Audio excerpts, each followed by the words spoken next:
खुदा यीशु मसीह के खूबसूरत नाम में आप सबों की सलामती हो। आपकी भी सलामती हो। Hallelujah, hallelujah, hallelujah, hallelujah. खुदा के शुक्रगुजार हैं एक बार फिर से खुदा के हुजूर झुकने के लिए, आने के लिए। तो हमारा सिलसिला जारी है। पैदाइश की किताब के अंदर से हम बातों को सीख रहे हैं। तोरा पोर्शन हमारा जारी है, जिसमें से हम पैदाइश की किताब को प्रॉपर सीख रहे हैं। और अभी तक हमने 44 बाब की 17 आयत तक इसको सीखा है। आज 44 बाब की 18 आयत से लेकर 47 बाब की 27वीं आयत से हमने इसका आगाज किया है। और इसके साथ साथ हिजकिय्याह की किताब 37वां बाब और उसकी 15 आयत से लेकर 28वीं आयत तक है। और फिर इसके साथ मत्ती की इंजील का 25वां बाब और लूका 6 बाब की 12 आयत से लेकर 16 आयत तक है। ये हमारे पूरे हफ्ते के हवाला जात हैं, जिनको हमने पूरा हफ्ता पढ़ना है। और कुछ बातें जैसे मैंने आपके सामने शेयर की हैं और कुछ बातें अभी शेयर होने जा रही हैं। तो आप देखेंगे कि पहला जो हमारा पॉइंट था वो फर्क था। पहले हिस्से में, पहले पार्ट 1 में हमने कुछ फर्क बातें सीखी हैं। अब पार्ट 2 में आप देखेंगे वही हवाला जात हैं, लेकिन अब बातें बिल्कुल डिफरेंट होंगी। अगर ये तीसरी दफा बयान किया जाएगा तो बातें बिल्कुल फिर भी डिफरेंट होंगी। इसलिए मैं आपको जोर देता हूं कि आपने बार बार हवाला जात को पढ़ना है, और जब जब आप पढ़ेंगे बातें बिल्कुल आपके सामने नहीं आएंगी। आमीन। आइए, जो 4 हवाला जात हैं जो आपको बताए हैं, अब इन पर थोड़ी सी नजर दौड़ाएंगे कि ये हवाला जात कहते क्या है। मेजर जो इनका थीम है चारों हवालों को जोड़ने का, वो क्या है। पहली चीज जो 45वें बाब में है, 45वें बाब के ऊपर टाइटल क्या है जी? यूसुफ अपने भाइयों को बताता है कि वो मैं कौन हूँ। यूसुफ अपने आप को अपने भाइयों पर जाहिर करेगा कि मैं कौन हूं। इसको आप थोड़ा सा डिग्री को घुमाकर इसको एंड टाइम के ऊपर लेके जाएं। इस पैगाम को बिल्कुल आखिरी जमाने के ऊपर अप्लाई करें। तो ये वो वक्त है जिस स्टोरी को अभी हम डिस्कस करने वाले हैं। ये वो टाइम है जिसमें यीशु मसीह अपने भाइयों पर अपने आप को जाहिर करेंगे। यहां पर यहूदा को हमने पहले देखा। यहूदा जो लीड कर रहा था यूसुफ को बेचने के लिए। अब आप दूसरे ट्रैक पर आइए। अब देखिए कि जब 10 कबीले पूरी दुनिया में तितर बितर हो चुके थे, तो यीशु मसीह की जब पैदाइश हुई तो तब यहूदा का कबीला था, यहूदा का घराना था जो वहां पर रह रहा था। और यहूदा का घराना ही था जो यीशु को बेचने के लिए लीड कर रहा था। आमीन कह सकते? क्योंकि वहां पर यहूदी थे, लिखा है वो यहूदियों का बादशाह है। पैदा होने से लेकर लास्ट टाइम तक हम यहूदियों का बादशाह पैदा हुआ है, हम उसे देखने के लिए आए हैं, हम उसे सिजदा करने के लिए आए हैं। और लास्ट टाइम के ऊपर क्या लिखा? यहूदियों का बादशाह यीशु नासरी, इनरी या INRI, जो भी आप कह सकते हैं। सलीब के ऊपर, कतबे के ऊपर भी यही लिखा हुआ था कि ये यीशु नासरी यहूदियों का बादशाह है। तो शुरू से लेकर आखिर तक आप देखेंगे ये यहूदियों का बादशाह है और यहूदी ही लीड करते हैं। यहूदी ही। एक और चीज आपको बताता हूं। पिछली दफा मैंने बताया था कि यूसुफ के भाइयों ने यूसुफ को नहीं बेचा था जी। आपको याद है जी? किन्होंने बेचा है? मिद्यानियों ने बेचा है। यूसुफ के भाई तो सिर्फ सलाह करते रह गए। इन्होंने प्लानिंग की। यहूदा प्लान कर रहा था। जब मदियानियों को देखा, इस्माइलियों को देखा कि काफिला जा रहा है, भाई को मार देंगे, फायदा क्या है, बेच देते हैं, कुछ ना कुछ माल आ जाएगा। एक और थोड़ा सा ऊपर के लेवल पे आपको दिखाऊंगा मिद्यानी कौन है।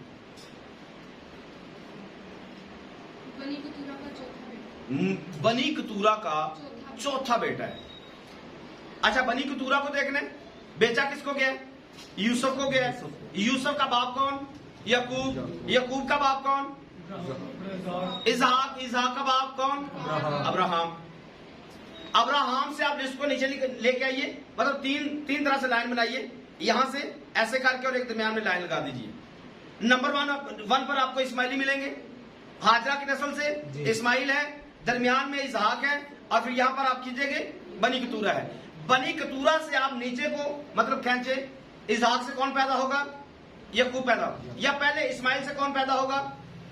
ये आपको 12 कबाइल 12 सरदार नजर आएंगे। इसहाक से कौन पैदा होगा? यकूब पैदा होगा, और यकूब से आगे 12 सरदार नजर आएंगे। बनी कतूरा से आगे क्या निकलेगा? उसके 6 बच्चे निकलेंगे और आगे बच्चों की तादाद निकलेगी। ये सारे के सारे कुल मिलाकर अब्राहम ही की नस्ल थे जी। ये सारे के सारे अब्राहम ही की नस्ल है। पीछे से यहां से इनको रिवर्स लेकर जाएंगे तो ये अब्राहम के बच्चे ही आपको नजर आएंगे। अब्राहम के बच्चे ही अब्राहम के बच्चों को बेच रहे हैं। अगर आपको इन बातों की समझ आती है, आपको ढेरों बातें वो भी समझ में आएंगी जो आसमान पर हुई है, क्योंकि हमारा देखने का सीखने का सिलसिला थोड़ा अलग से भी है, क्योंकि हम जमीनी चीजों को आसमान पर अप्लाई भी करते हैं और आसमानी चीजों को जमीन पर देखकर मिलाकर ये समझ लेते हैं कि आसमान पर क्या हुआ है। ये खुदा की एक अपनी हिकमत है। लेकिन मैं सिर्फ आपको दिखाना चाहता हूं कि जो मिद्यानी थे, मिद्यानी कौन? बोलिए। बनी कतूरा। इस्माइली कौन? हाजरा के बच्चे। बेचा किसको गया? इसहाक के बच्चे को। इसहाक के बच्चे को भाइयों ने बेचा। किनको? भाइयों के हाथ में। भाई था, इसहाक का बच्चा था, या कि यकूब का बच्चा है तो भाई है ना। तो आगे मिद्यानी कौन? वो भी भाई। बेचा किनके हाथों में? भाइयों के हाथ में। भाई को बेच रहे हैं। भाई बेचता है, भाई खरीदता है। आगे अगली बात को समझिए, आगे क्या है? भाइयों ने भाई को बेचकर पहुंचाया कहां पर है? मिस्र कौन है? गुनाह भी सही है, वेरी गुड है, लेकिन डायरेक्ट बंदा कौन है? हाम का बेटा। पढ़िए पैदाइश की किताब 10वां बाब, इस बात को भी समझिए। पैदाइश की किताब 10वां बाब निकालिए और उसकी 6ठी आयत से पढ़िए। और बनी हाम ये हैं कूश। नंबर 1 पर कूश और मिस्र। अच्छा, इस कूश को भी आप पीछे से भी पढ़ सकते हैं। अगर आपको बाइबल को थोड़ा गहरे से सीखने का शौक है तो इस कूश को आप यहां पर पढ़ सकते हैं। दूसरे बाब की 13वीं आयत में लिखा है, दूसरी नदी का नाम जेहून है जो कूश की सारी जमीन को। तो ये कूश यही है, ये वाला ही है जिसकी सारी जमीन, जिसका सारा इलाका था। आगे पढ़िए जी। पहला बच्चा कौन? कूश। दूसरा बच्चा कौन? मिस्र। अब मिस्र जो है ये औलाद किसकी है? हाम की है। पीछे सिम जो है, सिम है और आगे याफ्त है। अब सिम कौन? सिम से अब्राहम पैदा होगा, सिम से और फिर आगे जाकर सारे ईमानदार सिम की नस्ल से हो जाएंगे। यसुमसी भी सिम की नस्ल से होंगे। दूसरी तरफ हाम है और हाम का बच्चा मिस्र है। हाम कौन? जिससे सारे नापाक बच्चे पैदा होते हैं या लानती बच्चे पैदा होते हैं। सिम ईमानदार है, याफ्त जो है ये ईमानदार नहीं है, बिल्कुल भी सिरे से ये ईमानदार नहीं माना जाएगा। मुकाशवा की किताब का अगर आप लिंक दे के बात करेंगे, सिम जो है वो गर्म है, याफ्त जो है ये नीम गर्म है और हाम ठंडा है, ये ठंडा बंद है, यानी कि इसका लानत के अंदर इसका जिक्र है। तो यहां से किया क्या भाइयों ने? मिद्यानियों ने इस्माइलियों के हाथ बेचा और तीनों ने मिलकर इसे पहुंचाया कहां पर? मिस्र, यानी कि लानत के अंदर धकेल दिया। और पीछे लानत क्या थी? ये भी सारे तीनों भाई थे, ये तीनों भी भाई थे। इनको रिवर्स करके सबको इकट्ठा करके ले आएंगे, नूह इनका बाप बन जाएगा सबका। तो भाई आपस में भाइयों को क्या कहते हैं? आज भी ऐसे ही, आज भी भाई भाइयों को बेच रहे हैं। हाँ, कैसे बेचते हैं इसके कुल ये फर्क है, लेकिन भाई भाइयों को। अब भाई कौन? इसको भी खुले लफ्जों से देखिए, अगर बड़ी तस्वीर में देखना है। यहूदी कौन? यहूदी कौन है? अब्राहम के बच्चे। मुसलमान कौन है? अब्राहम के बच्चे। मसीही कौन है? अब्राहम के बच्चे। तो दुनिया पर हुकूमत किसकी है? इन्हीं तीनों की तो हुकूमत है। बड़े लेवल पे यहूदी हैं, उसके नीचे हम हैं, उसके नीचे वो हैं। कर क्या रहे हैं? तीनों आपस में कर क्या रहे हैं? सौदेबाजी कर रहे हैं, मार रहे हैं, बेच रहे हैं, लूट रहे हैं, मार रहे हैं। यही कुछ तो चल रहा है इस पैदाइश की किताब में।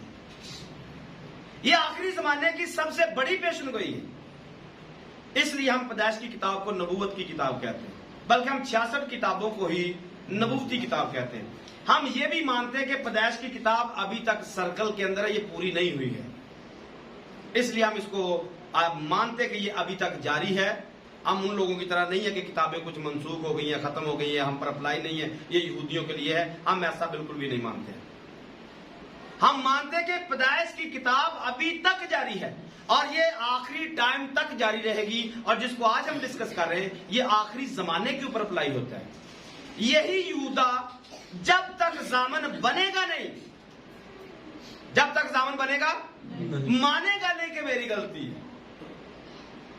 यीशु अपने आप को भाइयों पर जाहिर करेगा ही नहीं।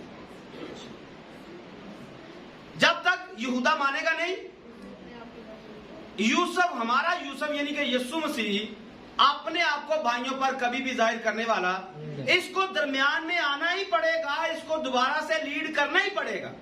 ये मानना ही पड़ेगा कि मेरी गलती की वजह से, मेरी प्लानिंग की वजह से यीशु को बेचा गया था। आमीन। अब ट्रैक फर्क है, पहले ट्रैक फर्क है, अब ट्रैक आप तीसरी दफा से अलग से देखेंगे, आपको बातें आसमान की नजर आएंगी, आपको पूरा प्लान आसमान का नजर आएगा। कैसे 12 कबीले आसमान के, उनमें से 10 कबीले जमीन पर गिराए गए, और कौन था आसमान पर जिसने ये सारा सिस्टम चलाया है? किसने बाप को मारने का प्लान किया, किसने बाप को बचाने का प्लान किया, ये सारा कुछ आपको नजर आएगा। लेकिन ये तीसरी स्टडी में आप खुद से तलाश कीजिएगा। मैंने आपको सिर्फ इशारा दे दिया, लिंक दिया है। आप जमीनी बातों को आसमान की बातों के साथ मिलाइए, फिर आपको बातें समझ में आएंगी। लेकिन ये ढूंढने से होगा, दुआ करने से होगा, मुकाशफात को हासिल करने से होगा। आमीन। आगे बढ़ते हैं। आज के जो बाकी हवाला जात हैं, उनको हम कैसे मिला सकते हैं? देखिए, हिजकिय्याह की किताब से उसका जो 37वां बाब है, उसकी 15वीं आयत से पढ़िए जी। फिर खुदावंद का कलाम मुझ पर नाजिल हुआ कि आए आदमजाद, एक छड़ी ले, क्या करना है? एक छड़ी लेनी है और उस पर लिख, और उस पर लिखना है क्या? यहूदा और उसके रफीक बनी इसराइल के लिए। फिर दूसरी छड़ी पर और उस पर लिख इफ्राइम की छड़ी यूसुफ और उसके रफीक तमाम बनी इसराइल के लिए। और उन दोनों को क्या करना है? उन दोनों को जोड़ दे, एक ही छड़ी तेरे लिए हो, जोड़ दे कि एक ही छड़ी तेरे लिए हो, और वो तेरे हाथ में एक होंगी। और जब तेरी कौम के लोग तुझसे पूछे, कहें कि इन कामों से तेरा क्या मतलब है? क्या तू हमको नहीं बताएगा? तू उनसे कहना, खुदावंद खुदा यूं फरमाता है कि देख, मैं यूसुफ की छड़ी को जो इफ्राइम के हाथ में है और उसके रफीकों को जो इसराइल के कबाइल हैं लूंगा, और यहूदा की छड़ी को उसके साथ जोड़ दूंगा, और उनको एक ही छड़ी बनाऊंगा, और वो मेरे हाथ में एक हो जाएंगे या एक होंगी। आगे, और वो छड़ियां जिन पर तू लिखता है उनकी आंखों के सामने तेरे हाथ में होंगी, और तू उनसे कहना खुदा यूं फरमाता है जी कि मैं बनी इसराइल को कौमों के दरमियान से जहाँ जहाँ पर वो गए हैं निकाल लाऊंगा, हर तरफ से उनको फराहम करूंगा, और उनको उनके मुल्क में लाऊंगा। मैं उनको उस मुल्क में इसराइल के पहाड़ों पर एक कौम बनाऊंगा। दोनों को क्या करूंगा? एक कौम बनाऊंगा, उन पर एक ही बादशाह होगा, और वो आगे को ना दो कौमें होंगी, और ना ही वो 2 ममलकतें होंगी, और ना ही वो उनमें तकसीम होंगी। आपको यहां से लिंक मिले, वहां पर क्या चलेगा? यूसुफ अपने भाइयों पर जाहिर हो जाएगा और भाई जो बिछड़े हुए थे ये दोबारा से एक हो जाएंगे। लूका की इंजील में पढ़िए क्या लिखा है। उन दिनों में ऐसा हुआ उन दिनों में ऐसा हुआ कि वो पहाड़ पर दुआ करने के लिए निकला और खुदा से दुआ करने में सारी रात गुजारी। जब दिन हुआ तो अपने शागिर्दों को पास उसने क्या किया, अपने शागिर्दों को, आपको नजर आ रहा है कि 12 कबीले यहां पर जुड़ रहे हैं या नहीं। 12 जो शागिर्द हैं ये जो बिखरे हुए थे पूरी दुनिया के अंदर या पूरे इसराइल के अंदर, यीशु मसीह ने क्या किया है, इन 12 को एक जगह पर जमा कर लिया। जैसे ये यूसुफ अपने भाइयों पर जाहिर होगा और ये 12 के 12 भाई आपस में मिल जाएंगे, इसी तरह हिजकिय्याह में हमने पढ़ा ये दोनों जो कबीले हैं यानी कि जो 12 कबाइल हैं ये आपस में मिल जाएंगे। यहां पर यीशु के शागिर्द जो हैं वो आपस में मिल जाते हैं, यीशु उनका यूसुफ बन जाता है और 12 कबीले जो हैं उनके जो रसूल, आप रसूलों को वहां पर उस पर डाल के देखिए, आपको तस्वीर नजर आ जाएगी कि कैसे ये 12 जो है इकट्ठे किए जाते हैं। कहां कहां से इनको निकाला गया। मत्ती को कहां से पकड़ा, मसूल लेने वाली चुंगी से पकड़ा है। पतरस को, इंद्रियास को, यकूब, यूहन्ना को कहां से पकड़ा है, मछलियां पकड़ते हुए पकड़ लिए। और ये यीशु का तरीका है, जब वो जोड़ता है तो वो नहीं समझ में आने देता कि कहां कहां से किसको उठाता है और पकड़कर अपने काम के लिए खड़ा कर देता है। तो यहां पर जो आखिरी वाला है मत्ती के इंजील का, उसको भी लिंक कीजिए इसके साथ। 25वें बाब में क्या चलेगा। उस वक्त आसमान की बादशाही उन 10 कुंवारियों की मानद होगी जी, जो अपनी मछलियां लेकर दुल्हा के द्वार पड़ेंगी। आगे। उनमें से 5 बेवकूफ और 5 अकलमंद थी। जो बेवकूफ थी उन्होंने अपनी मछलियां तो ले ली मगर तेल अपने साथ ला लिया। अच्छा, ये सारा आपने पढ़ लिया, लेकिन मैं आपको जहां पर लेके आना चाहता हूं ये 31वीं आयत है, क्योंकि ये बहुत लंबा हो जाएगा। 31वीं आयत से पढ़िए। जब इब्ने आदम अपने जलाल में आएगा, जब इब्ने आदम अपने जलाल में आएगा और सब फरिश्ते उसके साथ आएंगे, तब वो अपने जलाल के तब वो अपने जलाल के तख्त पर बैठेगा और सब कौमें उसके सामने जमा की जाएंगी और वो एक दूसरे से जुदा करेगा, और वो एक दूसरे से जुदा करेगा, जैसे चरवाहा भेड़ों को बकरियों से जुदा करता है और भेड़ों को अपने दहने और बकरियों को बाएं खड़ा करेगा जी। उस वक्त बादशाह अपने दहनी तरफ वालों से कहेगा, आओ मेरे बाप के मुबारक लोगों, जो बादशाही बनाए आलम से तुम्हारे लिए तैयार की गई है, उसे मेरास में लो। जितने भी लोग बिखरे हुए हैं आज, जितने भी ईमानदार बिखरे हुए हैं, कोई कहां पर है, कोई कहां पर है, पूरी दुनिया में आज ईमानदार बिखरे हुए, ये आखिरी अदालत में सारे के सारे एक जगह पर जमा कर दिए जाएंगे। इसका लिंक यहां पर है कि जब अदालत होगी तो सारे के सारे ईमानदार जितने भी पूरी दुनिया के अंदर हैं वो सारे के सारे एक जगह पर जमा कर दिए जाएंगे। अब वापिस आते हैं पहले हवाले के ऊपर जो हमने पहले पढ़ा है हिजकिय्याह की किताब से।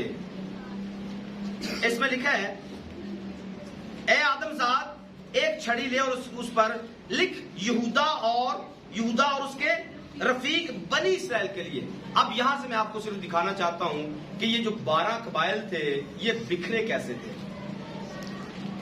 12 जो कबाइल थे ये कैसे बिखरे थे, इसके लिए पढ़िए पहला सलातीन उसका 11वां बाब निकालिए। पहला सलातीन 11वां बाब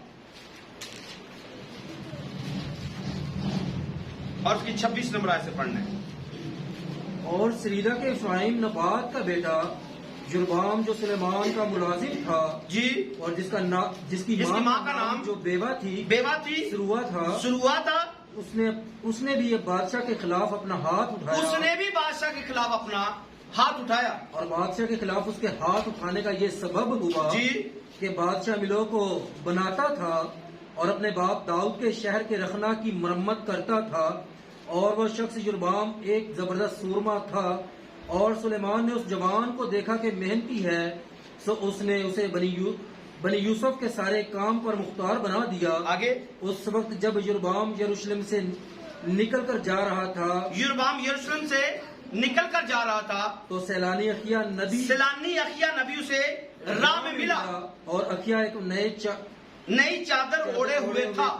आगे ये दोनों मैदान में अकेले थे। दोनों मैदान में अकेले हैं। तो अखिया ने उस नई चादर को जो उस पर थी लेकर उसके 12 टुकड़े फाड़े और उसने यरूबाम से कहा कि तू अपने लिए 10 टुकड़े ले। यरूबाम कौन है, इसको याद रखना है। यरूबाम कौन?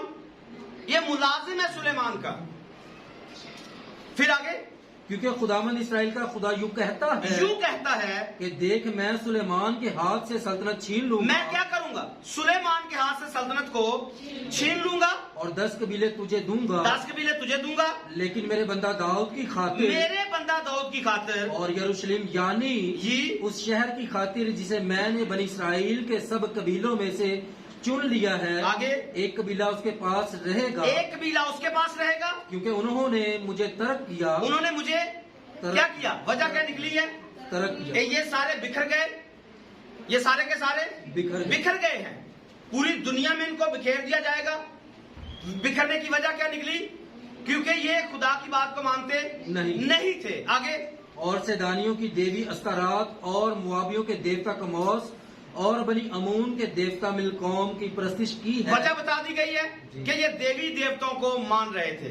आगे, और मेरी राहों पर ना चले कि वो काम करते जो मेरी नजर में भला था और मेरे आइन और अहकाम को मानते जी, जैसा उसके बाप दाऊद ने, जैसा उसका बाप मानता था, दाऊद मानता था, वैसे इन्होंने नहीं माना।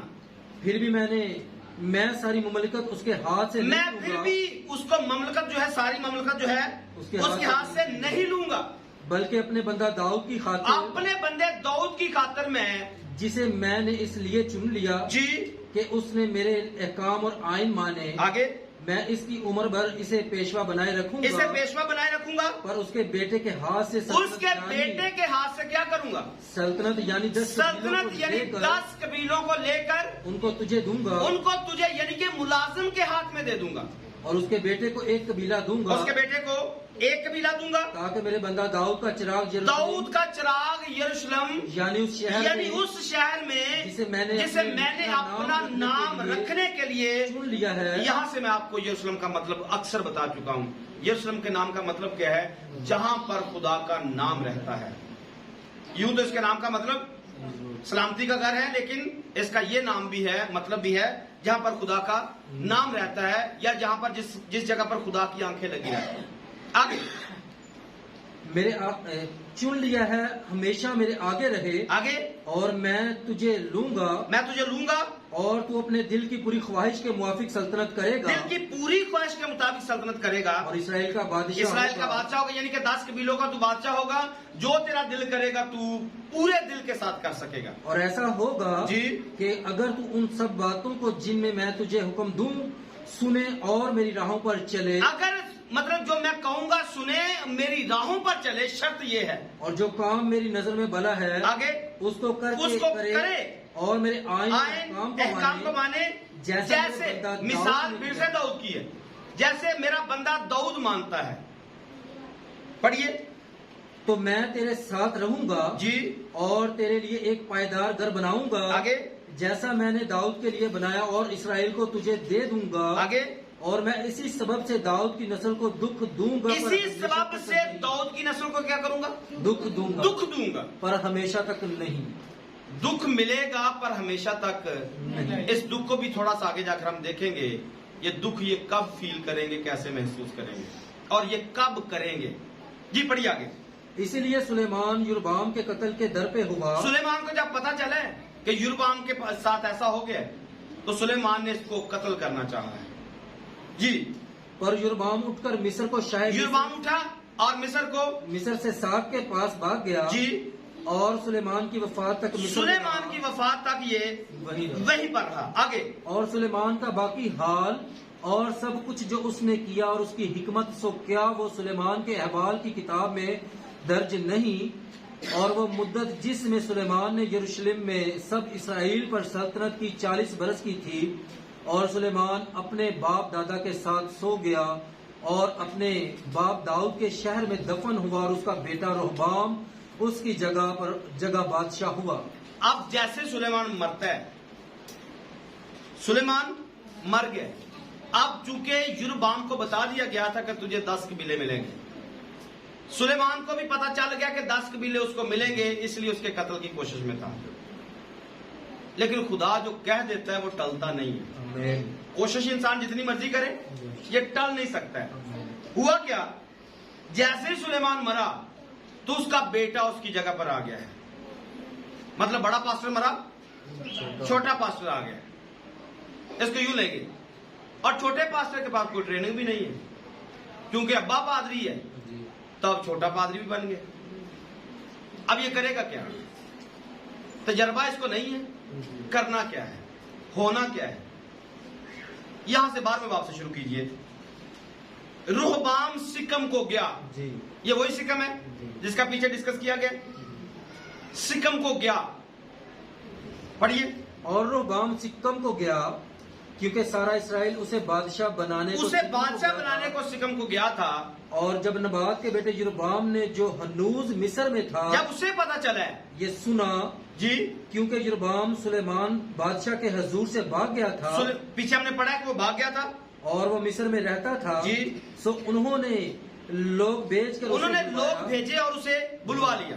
तो यरोबाम और इस्राएल की सारी जमायत आकर रोहबाम से यूं कहने लगी जी कि तेरे बाप ने हमारा जुआ सब। अब देखिए यहाँ से सुलेमान ने क्या किया?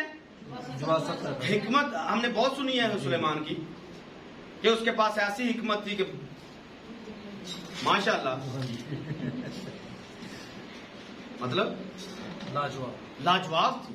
माशाल्लाह कहते हैं, ये बुरा लफ्ज नहीं है। मतलब इतनी ज्यादा हिकमत के अहले मशरिक में उस जैसा कोई दूसरा नहीं था। हुआ क्या है, जैसे ये मरा तो कलीसिया सारी इकट्ठी होकर आ गई। कलीसिया आके कहती क्या है? तेरे बाप ने हम पर बहुत सख्ती की। तेरे बाप ने क्या किया? बड़ी सख्ती की। तेरे बाप ने हमारा जीना हराम किया, बड़ी सख्ती की। आज भी लोग करते हैं, डंडे से काम लेते हैं।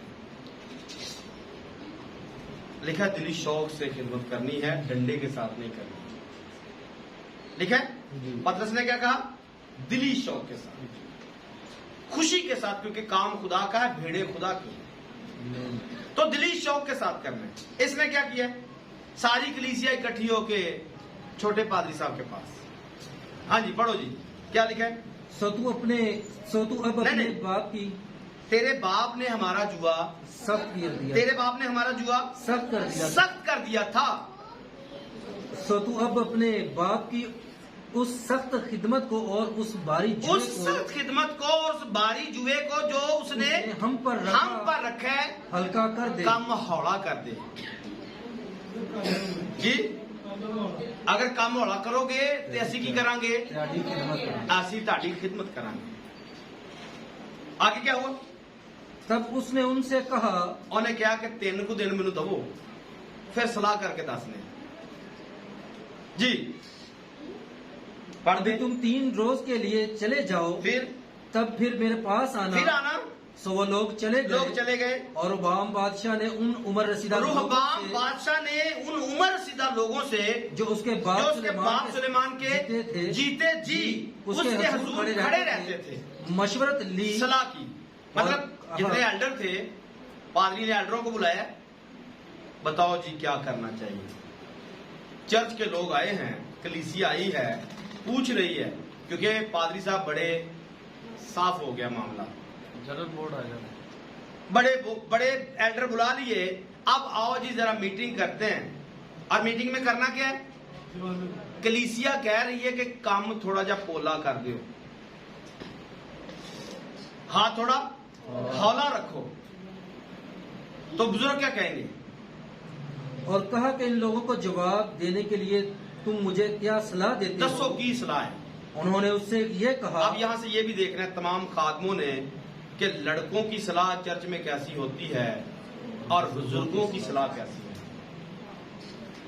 फिर आपको समझ में आएगा कि अगर कोई लड़कों की राह पर चलता है, जैसे इमरान खान चला है, बर्बादी मुकर्रर है। बोलो लो मेरा नाम, लो मेरा नाम, कोई ऐसा ही नाम।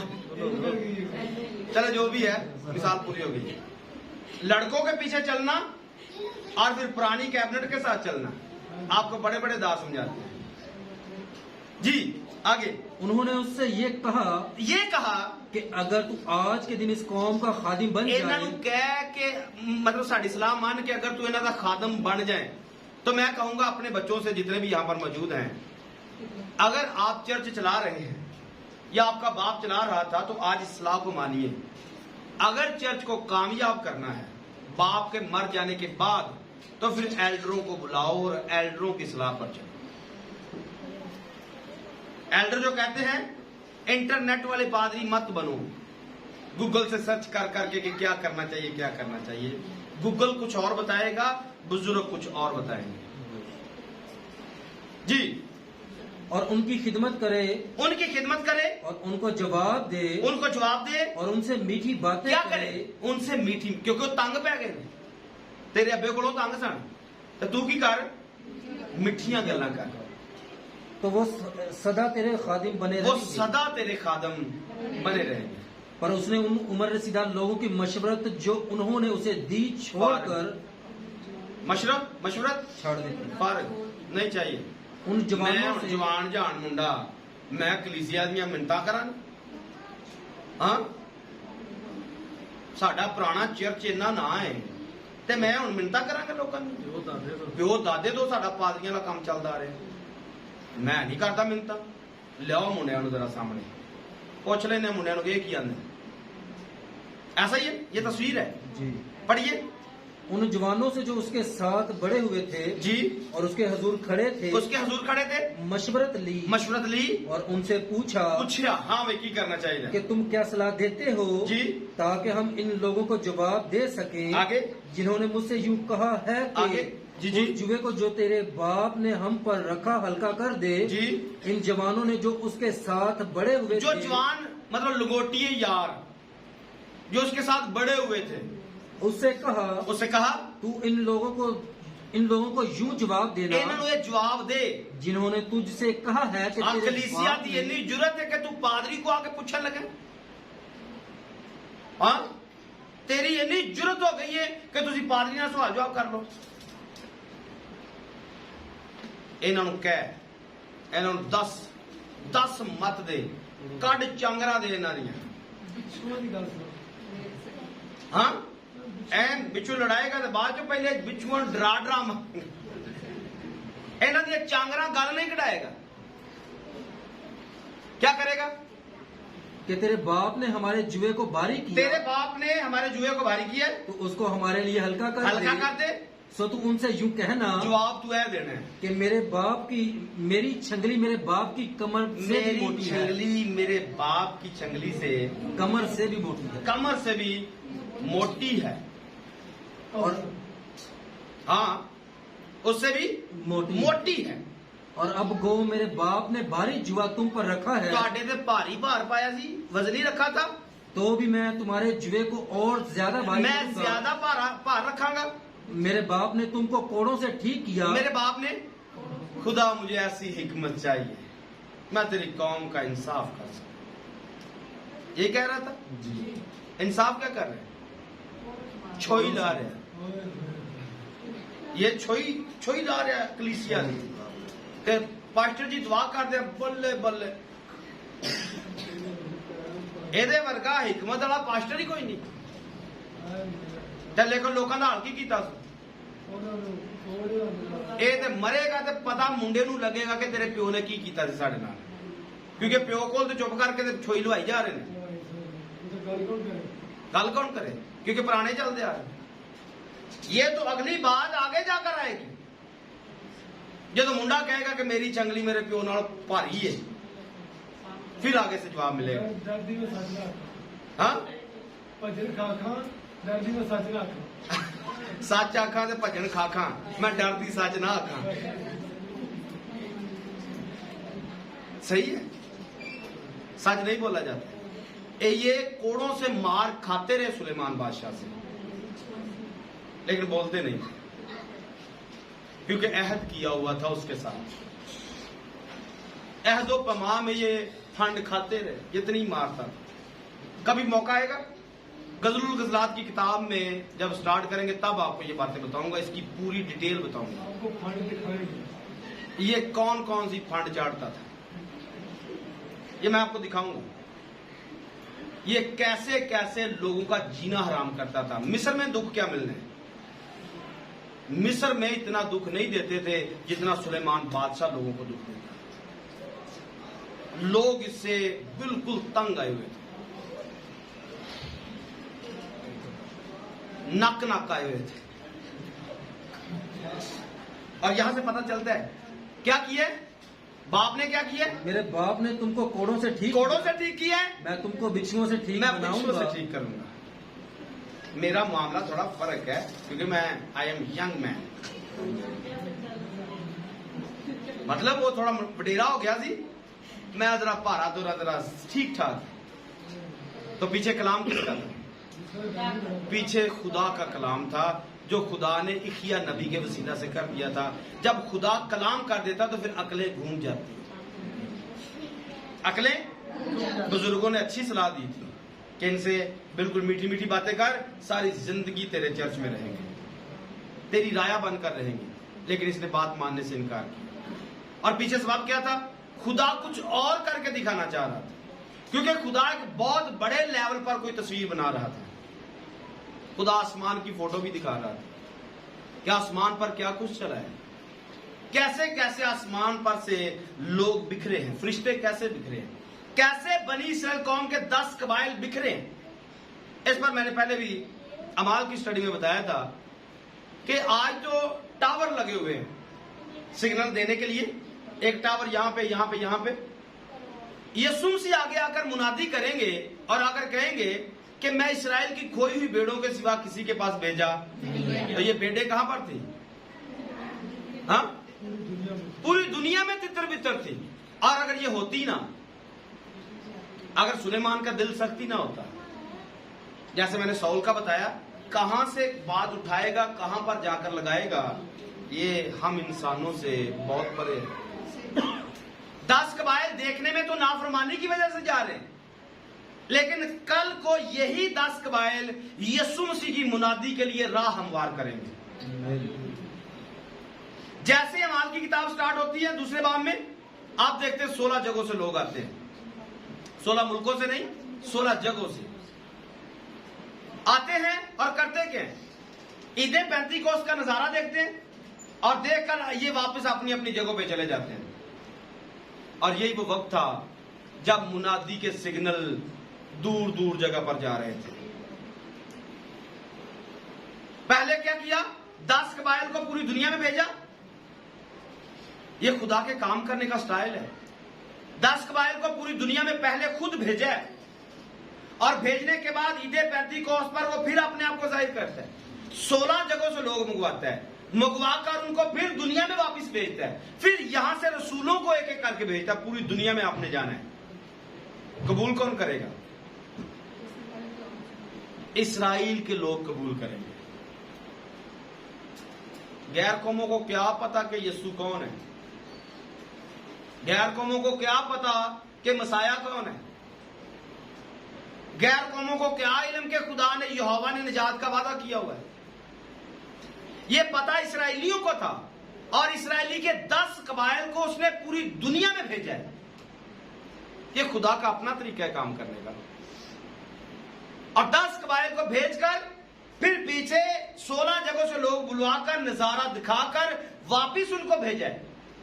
उसके बाद एक एक रसूल आएगा और मुनादी करेगा। ये वाले लोग क्या कहेंगे, हां जी हमने अपनी आंखों से देखा था, वहां पर यह काम हुआ है। ईदे पेंतीकोस्त पर गए थे, तुर्की से लोग आए, अरान से लोग आए, अराक से लोग आए, मसूपितामिया से लोग आए, रोम से लोग आए। ये सारी जगहों से लोग आकर सारा कुछ देखकर अपनी आंखों से गए। और जब एक शकीद उनके पास जाता है, ये समझ लेते हैं ये वही बंदा है, इसको हमने वहां पर देखा था। ये कुदरत खुदा की हमने अपनी आंखों से देखी थी। और हुआ क्या, जितने लोगों ने उनको कबूल किया उन्होंने अपने इलाका में मुनादी करना शुरू कर दी और लोगों के दिल खुलते गए और बाइबल पूरी दुनिया में फैल दी गई। ये खुदा का स्टाइल है। अब खुदा क्या करेगा? अब खुदा फिर से वही काम करेगा। आपने देखा 7 साल का काल पड़ेगा या पड़ा? 7 साल का मुसीबत का दौर एक बार फिर से आने वाला है। एक दौर पहले चला है, एक दौर फिर से जाने वाला है। अब क्या होगा? एक यूसुफ है जो पहले किसी जगह पर पहुंच चुका है।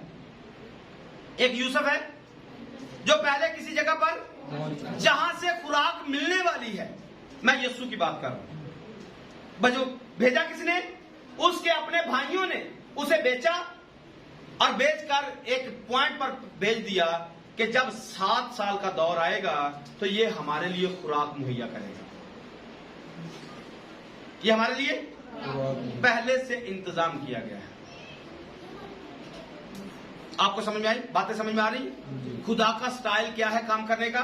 पहले सारी दुनिया में इनको भेजा, फिर एक और पार्टी भेजी, फिर एक तीसरी पार्टी भेजी। अपना काम पूरी दुनिया के अंदर उसने फैला दिया। अब जब काम क्लोज होने के लिए जा रहा है, अब जब काम बिल्कुल एंड पे जा रहा है, तो हम वो लोग हैं जो बिल्कुल आखिरी हिस्सा के लोग हैं। हमारी आंखों के सामने यरूशलेम बहाल हो चुका, हमारी आंखों के सामने इस्राएल बहाल हो रहा है, या बल्कि हो चुका। अपने मुल्क पर गिरफ्त उनकी मजबूत है, पूरी दुनिया पर गिरफ्त डाल दी है। 10 कबाइल जो है वो तितर बितर जो हुए थे, ये वापिस अपने मुल्क में आ रहे हैं। अब ये सारे सिलसिले में एक काम जो है वो बाकी है, और वो काम है जो 45वें बाब में हमने पढ़ा है कि यूसुफ अपने आप को अपने भाइयों पर जाहिर करेगा। वापिस आइए 45वें बाब में। 45वें बाब में उसकी पहली आयत पढ़िए जल्दी से जी। तब यूसुफ उनके आगे जो उसके आस पास खड़े थे अपने को जब्त ना कर सका। जब जैसे उसने बताया कि मेरा बाप जो है मर जाएगा, हम पर मुसीबत आएगी, ये बातें अपने अंदर वो जब्त नहीं कर सका। और पीछे मैंने कुछ बातें आपको बताई हैं। हुआ क्या था? ये कौन कौन सी बातें सोच रहा था यूसुफ, मैंने आपके सामने रखी है कि मेरी दफा तो तू नहीं बोल रहा था, अब अपनी बारी आई है तो, या बिन्यामीन की बारी आई तो आप ऐसे जामन बन गए। क्योंकि अब वक्त फर्क है। जब्त ना कर सका तो और लिखा है चिल्ला कर कहा, हर एक आदमी को मेरे पास से हर एक आदमी को क्या करो? मेरे पास से क्या करो? बाहर कर दो। चुनाचे जब यूसुफ ने अपने आप को अपने भाइयों पर जाहिर किया, अपने भाइयों पर अपने आप को जाहिर किया, उस वक्त और कोई उसके पास ये पॉइंट खास ना था। ये पॉइंट खास है। जब यूसुफ अपने आप को अपने भाइयों पर जाहिर करेगा तो कोई दूसरा शख्स उसके पास नहीं होगा। उसकी बीवी होगी नहीं, उसके बेटे होंगे नहीं, ना तो बेटे उसके पास हैं, ना बीवी उसके पास है, और ना नौकर चाकर उसके पास हैं। फक्त अगर कोई है तो वो सिर्फ भाई हैं और यूसुफ है।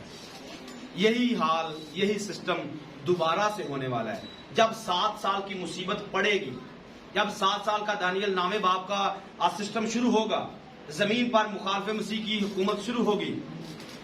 7 साल दौर के अंदर कलीसिया आसमान पर उठा दी जाएगी। कलीसिया आसमान पर होगी और नीचे खुदावंद यीशु मसीह अपने भाइयों पर अपने आप को जाहिर करेंगे। और तब 2 बातें मैं आपके सामने रखूंगा, इसके बाद इसको एंड करेंगे। 2 हवाले पूरे होंगे। निकालिए अहबार की किताब 23वां बाब, अहबार 23वां बाब निकालिए।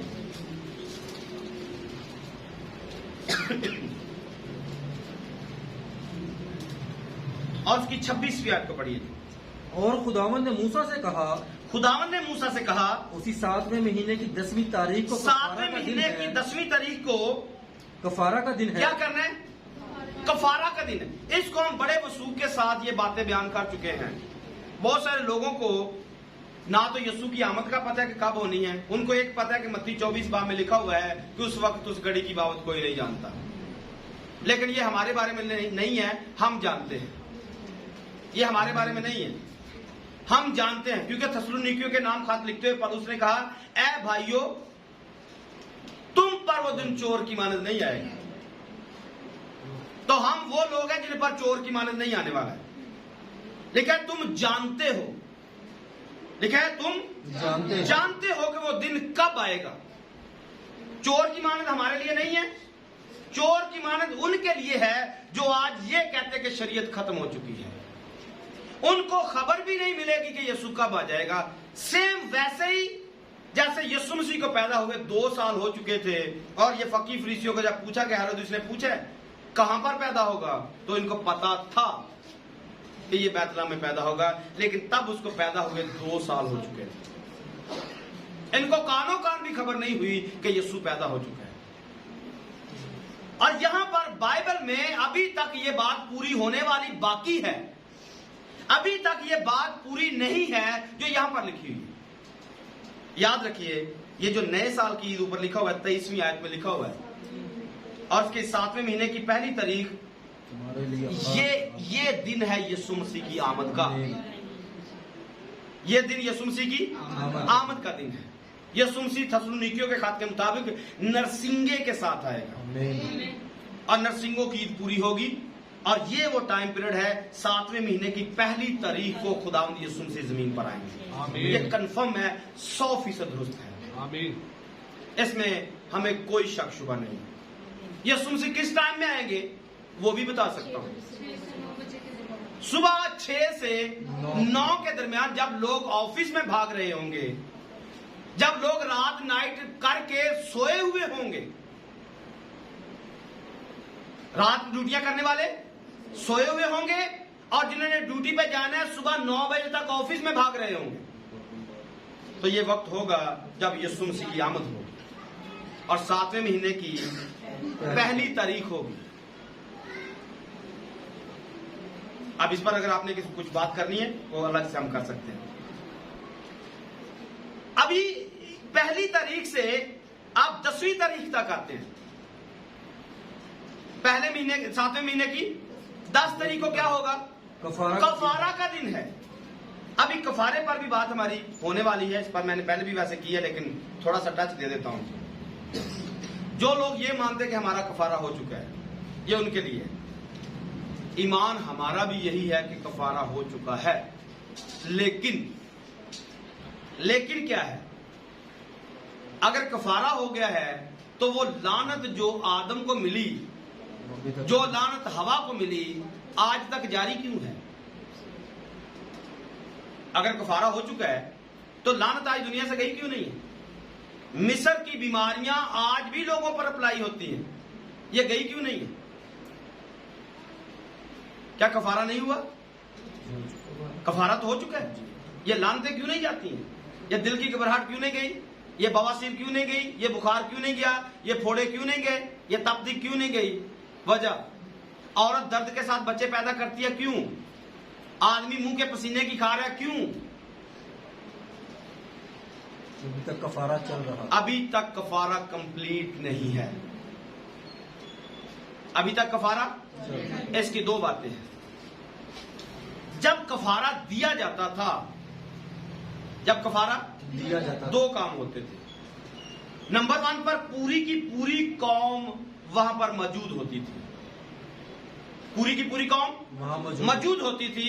नंबर 2 पर सरदार काहिन अपना बर्रा कुर्बान करके उसका लहू छिड़क देता था ऐद के संदूक के ऊपर। यीशु मसीह के साथ ऐसा नहीं हुआ है।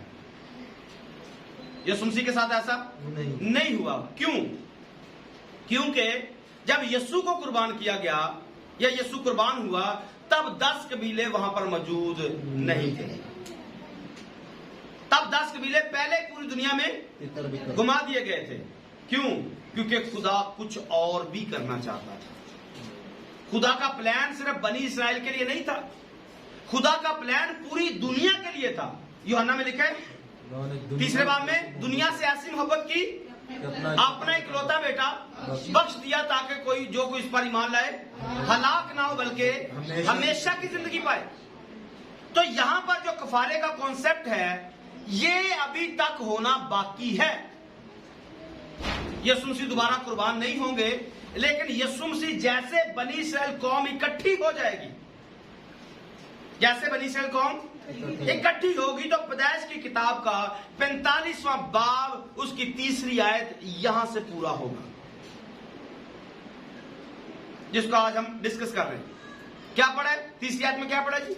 और वह चिल्ला चिल्ला कर रोने लगा, चिल्ला चिल्ला कर रोने लगा, और मिस्रियों ने सुना, मिस्रियों ने सुना, और फिरौन के महल में भी आवाज गई। और आगे क्या कहा? और यूसुफ ने अपने भाइयों से कहा, यूसुफ ने अपने भाइयों से कहा, मैं यूसुफ हूं,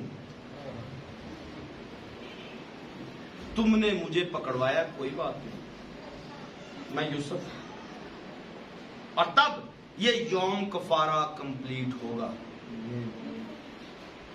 जब यूसुफ अपने भाइयों पर, यीशु अपने भाइयों पर अपने आप को जाहिर करेगा। उससे पहले क्या होगा? उसकी बीवी महल में होगी। यीशु जब अपने भाइयों पर अपने आप को जाहिर करेगा, तब उसकी बीवी आसमान पर होगी, उसके बच्चे आसमान पर होंगे, और नीचे भाई होंगे, और यीशु अपने आप को अपने भाइयों पर जाहिर करेगा और बताएगा, मैं यीशु हूं, मैं यीशु हूं। जकरिया की किताब निकालिए, 12वां बाब, जकरिया 12वां बाब, उसकी 10 आयत पढ़िए। और मैं दाऊद के घराने और यरूशलेम के बाशिंदों पर फजल और दाऊद के घराने और यरूशलेम के बाशिंदों पर फजल और मुनाजात की रूह नाजिल करूंगा, और वो उस पर जिसको उन्होंने जिन्होंने छेदा है नजर करेंगे, और उसके लिए मातम करेंगे। उसके लिए क्या करेंगे? मातम करेंगे। जब मातम करेंगे तो इसको यौम कफारा कहा जाता है। और यौम कफारा को पढ़ेंगे, लिखा है उस वक्त कोई अगर अपनी जान को दुख, लिखा है जो शख्स उस दिन अपनी जान को दुख ना दे, वो अपने लोगों में से काट डाला जाएगा। कब? जब यूसुफ अपने आप को अपने भाइयों पर जाहिर करेगा। तब यूसुफ कह रहा था, पूले मुझे सजदा कर रहे हैं, तब तो कोई माने या ना माने फर्क नहीं पड़ता है, पर जब पूला सजदा करने से जब देख लिया कि पूला खड़ा है और मुझे इसको सजदा करना ही करना है, और तब भाई को पहचान करके अब मैं नहीं मानता हूं, ये काट डाला जाएगा, क्योंकि अब उसके पास इख्तियार और पावर मौजूद है। यीशु का आज तो इनकार करने वालों के लिए शायद कुछ ना कुछ ऑप्शन बनेगा, क्योंकि तौबा का मौका बना रहता है जब तक इंसान जिंदा है। पर यीशु से जब जाहिर कर देंगे अपने आप को, तब कोई भी कबीला इनकार नहीं कर सकेगा। अगर कोई करेगा, फर्दे वाहिद भी कोई इनकार करेगा, तब उसका नाम काट दिया जाएगा। कहां से? किताबे हयात से नाम काट दिया जाएगा। आमीन। पढ़िए इसको पूरा। और यूसुफ ने अपने भाइयों से कहा, जकरिया में वापस आना है, लिखा है जिसको उन्होंने छेदा है नजर करेंगे और उसके लिए मातम करेंगे, जैसा कोई अपने इकलौते के लिए करता है, और उसके लिए तलख काम होंगे, जैसे कोई अपने पहलौठे के लिए होता है, जैसे कोई अपने, ऐसे ये चिल्लाएंगे, ऐसे रोएंगे जैसे अपने पहलौठे के लिए रो रहे हैं। और तब ये यहूदा इनको लीड करेगा, इनका जामन बनेगा, ये मानेगा कि मेरी गलती है, मैं तब वहां पर मौजूद था और मैंने तुझे मरने के लिए रोमियों के हवाले कर दिया। तब वो इस बात का इकरार करेगा, तब उसे एहसास हो चुका होगा कि अगर अब इसे मैंने तर्क किया, अगर अब मैं इनका जामन ना हुआ, तो हमारी पूरी की पूरी कौम तबाह होकर रह जाएगी। तो तब वक्त होगा, ये कोई दूर नहीं है, अब ये चंद सालों की बात रह गई है। हम वक्त के बिल्कुल आखिर पर आ चुके हैं, क्योंकि हैकल जो है ये तमीर होने के करीब आ चुकी है। हैकल की तमाम चीजें बिल्कुल तैयार बन चुकी है। मनोरा मैंने खुद अपनी आंखों से देखा है, इंटरनेट के ऊपर मौजूद है। मनोरा क्षमादान जिसको बोला जाता है, इन्होंने एक ही टुकड़े से उसको बनाया है, यानी कि एक किंतार से 38 किलो सोने के साथ उसको बनाया है, और अभी उसको एक बुलेट प्रूफ शीशे के अंदर रखा हुआ है। अगर कोई मिसाइल भी उस पर मारेगा तो वो टूटेगा नहीं, इस कदर उन्होंने उसको मजबूत रखा हुआ है। तो ये चीजें हमारी आंखों के सामने। यरूशलेम बहाल हो चुका है, बनी इस्राएल बिल्कुल तैयार है, हनूक की किताब के मुताबिक पढ़ी हुई है। हनूक की किताब यहां पर मैंने देखी है, मुझे दीजिए।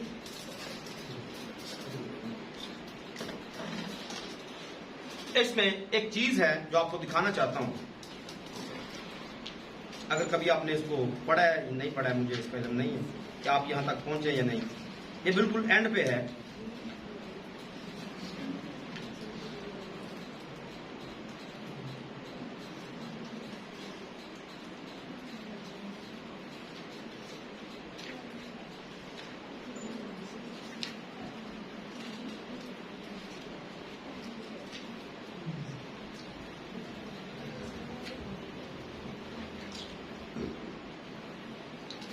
ये 93 बाब में इसका जिक्र मौजूद है।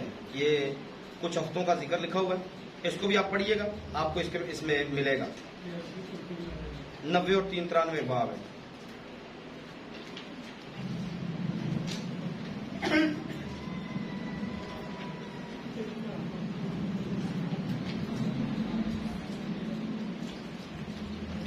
थोड़ा सा इसको पुश करना चाहते हैं बाकी। यहां पर हनूक की किताब में ये 75 नंबर सफे के ऊपर है। इसका 90 बाब जहां से शुरू होता है, इसके ऊपर हमने टाइटल लिखा हुआ है, अंजील की उम्र उस वक्त शुरू होगी। अंजील जो है ये कब इसकी मुनादी होगी, इस हनूक की किताब में लिखा हुआ है। अंजील का आखिर कहां पर होगा, अंजील जो दुनिया में सुनाई जा रही है ये बंद कब होगी, तो इसके बारे में लिखा है जदीद इसराइल 23 चरवाहे। और आगे लिखा हुआ है, मैंने अगले 23 चरवाहों को चराते देखा, लेकिन जब वो अपनी मुद्दत पूरी कर चुके उन्होंने 58 बार चराया था। मतलब ये इसराइल के वजीर आजम जो हैं ये उनकी बात कर रहे हैं कि बनी इसराइल को जो चरा रहे थे, जो उन पर हुकूमत कर रहे थे। और पीछे अगर आप पढ़ेंगे तो लिखा है कि मैंने जितना कहा था दुख देना है, इन्होंने उससे ज्यादा दुख दिया मेरे लोगों को। और आगे लिखा है, इनके मुकम्मल होने के बाद अंजील का दौर बंद हो जाएगा। जब ये चरवाहे आएंगे, टोटल 23 चरवाहे आएंगे, तो अंजील का दौर जो है वो बंद हो जाएगा। अभी जो 21 नंबर पर है वो बिन्यामीन नेतन्याहू है, जो 21 नंबर पर। और 22वां मुझे तब याद नहीं आ रहा था, जल्दी में मैं उसको छोड़ गया हूं। नफ्ताली जो बेनेट है, जो अभी मौजूदा इसराइल का चरवाहा है, नफ्ताली ये 22वां है। 23वां चरवाहा जैसे ही आएगा, इसराइल में एक इंतखाब होगा सिर्फ, इसको समझिएगा। इस हनूक की किताब के मुताबिक एक इंतखाब इसराइल में बाकी है। अभी 22वां चरवाहा चल रहा है, एक इंतखाब होगा, तकरीबन 3 साल बाद इंतखाब होता है इसराइल के अंदर। अभी तकरीबन 1.5 साल के करीब करीब उसको हो चुका है, सही है। और 1.5 साल बाद इंतखाब होगा, तो बेशक यही आए या कोई दूसरी पार्टी का आए। 23वां चरवाहा जैसे ही इसराइल में नमूदार हो गया, उसके बाद कोई इलेक्शन नहीं होगा। जो गैर कौम की दुल्हन है ये आसमान पर जा चुकी होगी। हम वक्त के इतने करीब आ चुके हैं, हम वक्त के। इस हनूक की किताब के मुताबिक एक इलेक्शन की मार रह गई है, तब अंजील की मुनादी बंद हो जाएगी। इसलिए मैंने कई दफा कहा हमारे पास 5-6 साल का वक्त है सिर्फ, इससे ज्यादा नहीं है। हमने इसमें कितनी तैयारी पकड़नी है, क्या करना है। यूसुफ तो अपने भाइयों पर जाहिर होने को तैयार है, क्या हम उसकी बीवी आसमान पर जाने के लिए तैयार है? अगर तैयार है तो कितनी तैयारी, अभी के अभी, फर्ज करें अभी के अभी बुलावा आ जाता है, अभी के अभी जाने के लिए तैयार है? जी हाँ जी, मुंह से हाँ जी, जी जाने के लिए तैयार है? जी हम ऐसे तैयार हैं। अगली बात, एक हवाला सिर्फ अनाउंस कर दे रहे। इमसाल की किताब 20 बाब, इमसाल की किताब 20 बाब की 12 आयत में लिखा है, सुनने वाले कान और देखने वाली आंख दोनों को खुदा ने बनाया है। सुनने वाले कान, देखने वाली आंख, दोनों को किसने बनाया? क्या आपके कानों ने सुने? क्या आपकी आंखों ने देखे? हम वक्त के किस जगह पर खड़े हैं? और एक बात मैंने जो पीछे कही थी कि खुदा ने उसी वक्त अपने आप को जाहिर नहीं किया, क्योंकि खुदा का प्लान गैर कौमों के लिए भी था। खुदा डायरेक्ट अपने आप को इसराइलियों पर जाहिर कर देता। अगर वो यीशु को ना मारते तो शायद गैर कौमों के लिए कोई भी जगह ना बनती। तो ये आखिरी वाला सिर्फ नोट कर लें, पढ़ेंगे नहीं। रोमियो 11वें बाब को आप सारे के सारे को पढ़िए, बिल्कुल 16वीं आयत से 32वीं आयत तक आपको वहां पर मिल जाएगा कि हम जो जंगली जैतून थे, हमें उस असली के अंदर पाबंद किया गया है। आमीन। और जो असली थे उनको काटा गया है। लेकिन अगर तू बेईमान हो जाए तो खुदा उनको जो असली हैं उसमें पाबंद करने पर कादिर है। आमीन। तो खुदा उनको पाबंद करने के लिए तैयार है। क्या हम बेईमान तो नहीं हो चुके, या क्या हम आसमान पर जाने के लिए तैयार हैं? यूसुफ अपने भाइयों पर अपने आप को जाहिर करने को तैयार है। क्या उसकी बीवी महल में जाने के लिए तैयार है? अगर तो तैयार है तो एक चीज मैंने शुरू में बोली थी, याद है किसी को? एंड पे हम कुछ करेंगे। एंड पे मैंने कुछ कहा था, कुछ करेंगे। कान में क्या है? उसके कान के नजदीक जाने की कोशिश करेंगे। क्या कहने के लिए? बोलिए जल्दी से, एंड कर रहे हैं। उसके नजदीक जाएंगे, उसके कान के पास जाने की कोशिश करेंगे। क्या करने के लिए? बात कौन सी बात करनी है?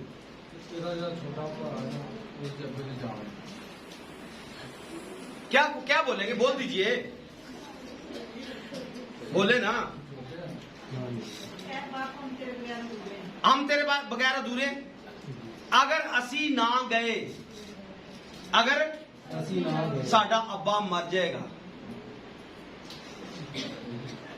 अगर असी ना गए तो साडा अब्बा मर जाएगा, ते सानू उथे ले जा, सानू साडे अब्बे कोल ले जा।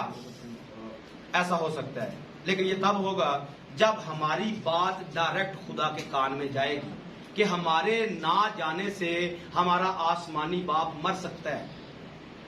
उसके दिल पर क्या गुजरेगी कि मैंने क्या कुछ नहीं किया था इसके लिए, और ये फिर भी दुनिया में रह गया है, ये फिर भी शैतान के कब्जे में रह गया है। मैंने इसके लिए कफारा दिया है, मैंने इसके लिए आसमान को छोड़ा है, मैंने इसके लिए जान दी है, मैंने कोड़े खाए हैं, मैंने क्या कुछ नहीं किया था इसके लिए, ये फिर भी रह गया है। तो हमने रहना नहीं है, हमने इस जमीन पर रहना, बल्कि हमने अपने आसमानी बाप के पास जाना है। जाने के लिए तैयार है? खुदा के कान में बात करने के लिए तैयार है? आइए कदमों पे खड़े हो जाइए।